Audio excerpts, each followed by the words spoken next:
Tantor Audio, a division of Recorded Books, presents Five for Freedom, The African American Soldiers in John Brown's Army, by Eugene L. Meyer, narrated by David Colacci. Introduction. It was a weekday and the streets were deserted.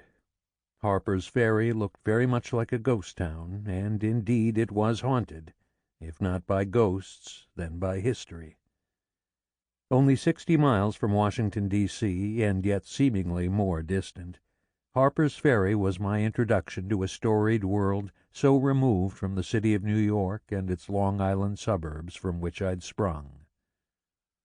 It was January 1965. On my way, I drove down a narrow, winding road lined with ramshackle homes through the little hamlet of Knoxville, Maryland.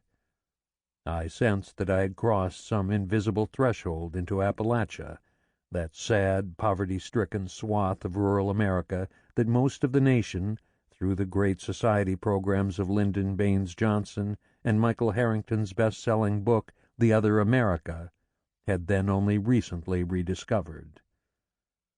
I drove across the Potomac and Shenandoah Rivers and made a sharp right turn onto Shenandoah Street, the main drag in Harpers Ferry. Beyond the beauty of the setting, at the confluence of two fabled rivers and with a hilltop view Thomas Jefferson once pronounced worth a voyage across the Atlantic, is the town itself. Set between two limestone cliffs, Maryland Heights across the Potomac and Loudoun Heights across the Shenandoah, Harpers Ferry rises steeply from Shenandoah Street. Narrow, winding lanes ascend above the lower town to the heights where people lived and still live in mostly modest homes. For more than half a century, Harpers Ferry was a factory town where Federal workers made armaments for the U.S. military. It gained fame, or infamy, for its central role in John Brown's raid, the catalytic event that was a prelude to a fratricidal 4-year Civil War. During the war, the town changed hands 11 times, and the embers of that conflagration continue to smolder more than 150 years later. The town had been battered not only by humans but also by natural causes, and I was there for the Potomac River flood of 1996, which inundated the lower town, as also happened in 1972, 1936, 1924, and 1889. Through the decades, another constant presence was the train that disappeared into and emerged from a mountain tunnel across the Potomac, eventually carrying commuters, many of them Federal workers, to and from Washington's Union Station, or travelers to points much farther west. This view of trains crossing the Potomac Bridge would become iconic for rail buffs, who parked themselves and their cameras on the town's station platform to snap pictures. As I write this, Black Lives Matter has entered the lexicon. They mattered back then, too, though not so much in the southern slave states, except as commodities, as human chattel assessed for the purposes of sales, taxes, and inheritance, along with real estate, livestock, linens, dining-room furniture, china, and other family heirlooms. They mattered, too, but in quite a different way to abolitionist John Brown and the 21 raiders who gathered with him to attack Harpers Ferry and seize its Federal arsenal in order to foment and arm a slave insurrection. For 5 of the raiders, the cause was especially personal. They were African Americans, 5 for freedom, who came together at this time and in this place on a sacred if ill-fated mission. Their names were Osborne Perry Anderson, John Anthony Copeland, Shields Green, Lewis Sheridan Leary, and Dangerfield Newby, and they have been largely forgotten. My first visit to Harpers Ferry had come just a little more than 5 years after the centennial of the 1859 raid, which would not so much be celebrated as observed by a whites-only committee that generally regarded the martyred abolitionist not as a hero but as a fanatic, if not also downright insane. But these were nuances that would escape a young visitor from north of the Mason-Dixon line in the still somnolent but soon-to-be stirring 1960s. One sign did not go unnoticed. In one of the few restored buildings, my northern sensibilities were jarred by the following message: "This is a facility operated in an area under the jurisdiction of the United States Department of the Interior. No discrimination by segregation or other means in the furnishing of accommodations, facilities, services, or privileges on the basis of race, creed, color, ancestry, or national origin is permitted in the use of this facility. Violations of this prohibition are punishable by fine, imprisonment, or both." This legal notice did not address the past I had come to glimpse, but the still uneasy present in the mid-1960s. Entering the town then, I knew nothing of the African-American soldiers in John Brown's little army.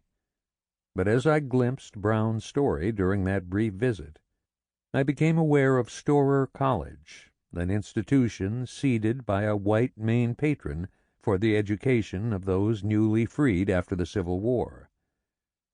The college, on Camp Hill, 400 feet above the town, had a unique history, much of it tied to the raid and its legacy. Frederick Douglass had delivered a memorable speech there in 1881, extolling Brown but also singling out for praise Shields Green. In 1906, W.E.B. Du Bois's Niagara movement assembled there for its second and last meeting, with Henrietta Leary Evans, Louis Leary's older sister, in attendance and addressing the group. By the time of my visit, the school had only recently closed, a collateral casualty of the U.S. Supreme Court's decision outlawing school segregation. West Virginia had used the ruling as an excuse to cut off state funding, and the alumni, many of them educated upper-middle-class African-Americans residing in the District of Columbia, were fighting over the school's remains. What I did not learn during my brief initial visit, and was not to know for another 35 years, was the story of the 5 African-Americans with John Brown, men who had nobly committed their lives to free their enslaved brethren. Nor did I learn about Hayward Shepard, the hapless black railroad baggage handler, a free man of color, who was the first to fall in the raid, fatally shot by one of the raiders, and how his death would make him an unlikely martyr to the lost cause of the Confederacy soon afterward, and even on up to present times. Such complexities were not widely known then. Moreover, so towering a figure was Brown that the 5 black Americans with him were consigned to the status of footnotes, if that, in the heroic narrative put forth even by those writers and historians sympathetic to the man. Drawn by both its history and its beauty, I would return again and again over the years to Harpers Ferry, as the National Park Service renovated its run-down old buildings to period pristine condition. For many years the Black Raiders were not part of its accompanying script. Indeed, it wasn't until 2000 that I learned of the Black Raiders. On assignment for the Washington Post, I wrote about Osborne Perry Anderson, the Brown Army's sole survivor, who had also written the only insider account of the raid. Born free in Pennsylvania, he met Brown in Chatham, Ontario, where in 1858 the abolitionist convened a constitutional convention for his future republic of freed men and women. Several years after the raid, Anderson moved to Washington, D.C., where he died in 1872 at the age of 42. He was buried in a black cemetery that would become a Metro Rail parking lot, and his remains were among 55,000 moved to another cemetery in the Maryland suburbs. A descendant, a man of military bearing named Dennis Howard, would be there to help dedicate a bronze plaque in Anderson's memory at the turn of the century. I would be there, too, to report on the event. My curiosity was piqued. But in the newspaper business you write one story and then you move on to other stories with little time for reflection or follow-up. In the Internet age, with constant deadlines, that is even truer today. But I knew there was more to this story. Sample complete. Ready to continue?